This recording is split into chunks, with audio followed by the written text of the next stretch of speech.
Hello everyone. जो हमने series start करी थी उसका आज डे 8 है। अगर आपने पहले वाली वीडियोस नहीं देखी है तो चैनल में जाके ज़रूर वो वीडियोस देखें, जिससे आपकी तैयारी और बेहतर हो जाएगी। आपको और क्या इम्प्रूवमेंट चाहिए उसके लिए आप मुझे कमेंट करिए, चैनल को सब्सक्राइब करिए, दोस्तों के साथ में शेयर करिए और वीडियो को ज़्यादा से ज़्यादा लाइक करिए। तो चलिए स्टार्ट करते हैं आज के क्वेश्चन नंबर 1 से। आज का क्वेश्चन नंबर 1 है, MS पावर पॉइंट का मुख्य उपयोग क्या है?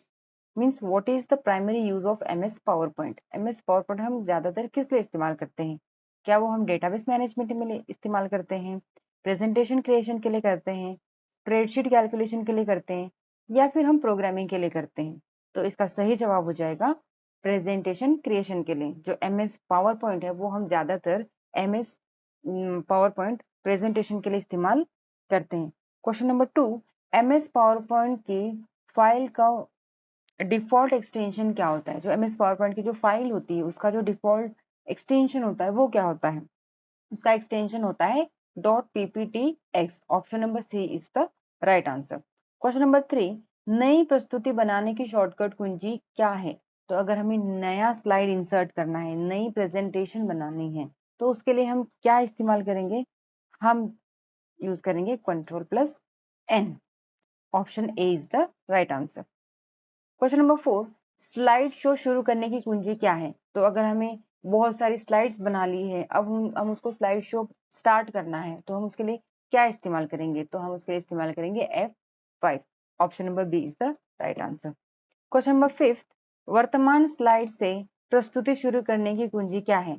जैसे कि हमने देखा था, हमने बहुत सारी स्लाइड्स बनाई हैं। हमने यहाँ पे बना दी है 4 स्लाइड्स बनाई हैं। ये मेरी स्लाइड 1 है, ये मेरी स्लाइड 2 है, ये मेरी स्लाइड 3 है और ये मेरी स्लाइड 4 है। अगर मुझे यहाँ से स्टार्ट करना है तब तो मैं F5 का इस्तेमाल करूंगी। लेकिन अगर मैं तीसरी स्लाइड पे कोई काम कर रही हूँ और मुझे यहाँ से स्लाइड शो शुरू करना है, तब मैं क्या इस्तेमाल करूंगी? तब मैं Shift+F5 का यूज करूंगी। तो option number C is the right answer. Question number 6, नई स्लाइड जोड़ने की शॉर्टकट कुंजी क्या है? तो नई स्लाइड हमें जोड़नी है तो हम क्या इंसर्ट करेंगे, मतलब क्या की प्रेस करेंगे? हम प्रेस करेंगे Ctrl+M। Ctrl+N हमने देखा था, कंट्रोल जो N था उसके लिए तो हमें न्यू प्रेजेंटेशन ही बना रहे हैं, ठीक है। और Ctrl+M से हम क्या कर रहे हैं? न्यू स्लाइड बना रहे हैं। Okay, option number B is the right answer. Question number 7, PowerPoint में स्लाइड के डिजाइन के लिए क्या उपयोग किया जाता है?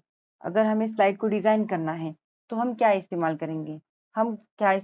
हम करेंगे थीम्स टैब का इस्तेमाल करेंगे। Option A is the right answer.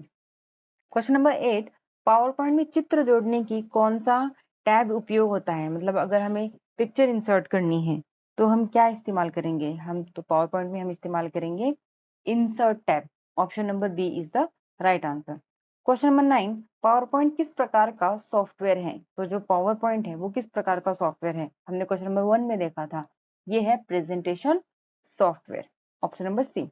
Slide sorter view का उपयोग किस लिए किया जाता है? जैसा कि हम नाम में ही देख सकते हैं, स्लाइड सॉर्टर मतलब कि स्लाइड्स को क्या करना? रीअरेंज करना। तो इसका आंसर हो जाएगा option number B. Question number 11, PowerPoint में एनिमेशन किस लिए उपयोग होता है? तो MS जो पावर पॉइंट है उसमें जो हम एनिमेशन टैब है, जो एनिमेशन का ऑप्शन है, वो किस लिए इस्तेमाल करते हैं? ये विजुअल इफेक्ट्स देने के लिए। Option number B is the right answer. Question number 12, PowerPoint में ट्रांजिशन क्या है? तो जब हम यहाँ पे एक स्लाइड है, ये दूसरी स्लाइड है, इनके बीच में हमें क्या करना है? ट्रांजिशन देना है कि ये कैसे अपीयर होनी चाहिए। उसके लिए हम किसका इस्तेमाल करते हैं? ट्रांजिशन का इस्तेमाल करते हैं। तो इसमें हो जाएगा effect between two slides. Option number A इसका सही जवाब हो जाएगा। क्वेश्चन नंबर 13, प्रस्तुति को सेव करने की शॉर्टकट कुंजी क्या होती है? तो अगर हमें कोई भी प्रेजेंटेशन है उसको हमें सेव करना है तो हम क्या शॉर्टकट की इस्तेमाल करेंगे? हम इस्तेमाल करेंगे Ctrl+S। ऑप्शन सी इसका सही जवाब है। क्वेश्चन नंबर 14, पावर पॉइंट में नोट पेन का उपयोग किस लिए होता है? जो नोट्स पेन है उसका उपयोग किस लिए होता है? उसका यूज होता है स्पीकर नोट्स के लिए। Option A is the right answer. Question number 15, slide show समाप्त करने के लिए कौन सी कुंजी दबाते हैं? अगर हमने स्लाइड शो स्टार्ट किया है और अभी हम उसको एंड करना है तो हम कौन सी की प्रेस करेंगे? हम प्रेस करेंगे escape. Option B is the right answer. Question number 16, PowerPoint में हाइपरलिंक जोड़ने की शॉर्टकट कुंजी क्या है? तो अगर हमें पावर पॉइंट में हाइपरलिंक जोड़नी है, जैसे कोई भी लिंक आती है उसके ऊपर हम क्लिक करके किसी भी एक्सटर्नल साइट्स पे हम लोग चले जाते हैं, उसको हाइपरलिंक बोलते हैं। वो अगर हमें इंसर्ट करनी है पावर पॉइंट में तो हम किसका इस्तेमाल करेंगे? कंट्रोल प्लस के का। ऑप्शन बी इसका सही जवाब है। क्वेश्चन नंबर 17, प्रस्तुति में ऑडियो जोड़ने के लिए कौन सा टैब उपयोग होता है? तो हमें अगर प्रेजेंटेशन के अंदर कोई भी ऑडियो इंसर्ट करना है, इंसर्ट टैब यूज करेंगे। ऑप्शन ए इसका सही जवाब है। क्वेश्चन नंबर 18, पावर पॉइंट में स्लाइड मास्टर का उपयोग किस लिए होता है? तो जो स्लाइड मास्टर है उसका उपयोग होता है यूनिफॉर्म डिजाइन के लिए। यूनिफॉर्म डिजाइन मतलब ऐसे कि ये स्लाइड मास्टर है, इसको मैंने जो डिजाइन करी है या फिर इसको जो मैंने फॉर्मेटिंग करी है, जैसे टेक्स्ट हो गया, इसका स्टाइल हो गया, साइज हो गई, अलाइनमेंट हो गया, जो भी है मैंने इसके अंदर फॉर्मेटिंग करी है, वो अगर मुझे बाकी स्लाइड्स के अंदर डालनी है तो मैं बस क्या करूंगी, स्लाइड मास्टर के अंदर वो एडिटिंग करूंगी, बाकी के अंदर हम क्या कर देंगे, उसको सिर्फ कॉपी पेस्ट कर देंगे। तो ये उसका काम होता है, मतलब यूनिफॉर्म डिजाइन का काम होता है। क्वेश्चन नंबर 19, पावर पॉइंट में जूम फीचर का उपयोग किस लिए होता है? ये जूम हमें पता है, अगर कोई छोटा ऑब्जेक्ट है उसे हमें बड़ा करके देखना है तो हम जूम फीचर का इस्तेमाल करते हैं। तो सेम इसके अंदर यही है कि मैग्नीफाइंग व्यू देखने के लिए, मतलब उसको बारीकी से देखने के लिए हम जूम फीचर का इस्तेमाल करते हैं। आज के सेशन का लास्ट क्वेश्चन है, पावर पॉइंट में प्रस्तुत को पीडीएफ में बदलने के लिए क्या किया जाता है? मतलब जो प्रेजेंटेशन है उसको हमें अगर पीडीएफ में बदलना है तो हम क्या करेंगे? हम उसको सेव एज पीडीएफ करेंगे। ए इसका सही जवाब है। आज के सेशन के जो हमने 20 क्वेश्चंस है वो कंप्लीट कर लिए हैं। अगर आपको क्वेश्चंस अच्छे लग रहे हैं तो चैनल को सब्सक्राइब करें, वीडियो को लाइक करें और दोस्तों के साथ में शेयर करें।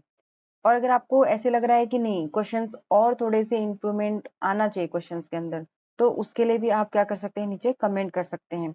मैं ये कर रही हूँ कि स्टार्टिंग में हम थोड़ा सा इजी लेवल रखेंगे, फिर धीरे धीरे करके हम इसको क्या करेंगे, मॉडरेट से लेके हम टफ तक लेके जाएंगे। और जो पीवाईक्यूज आ रखे हैं एग्जाम के अंदर, हम उसको भी कवर करेंगे इसके अंदर। कुछ क्वेश्चंस हैं जो हम लोग रिपीट करते हैं पिछले सेशन से, अगले सेशन में हम क्या करते हैं, उसके 1 से 2 क्वेश्चंस हम रिपीट करते हैं, ताकि बार बार वो क्वेश्चंस आने से आपके वो क्वेश्चंस क्या हो जाएंगे, बाय हार्ट लर्न हो जाएंगे और एग्जाम्स में आप गलती नहीं करेंगे। आपको देखते ही उसका आंसर क्या हो जाएगा, दिमाग में क्लिक हो जाएगा। So thank you and see you soon.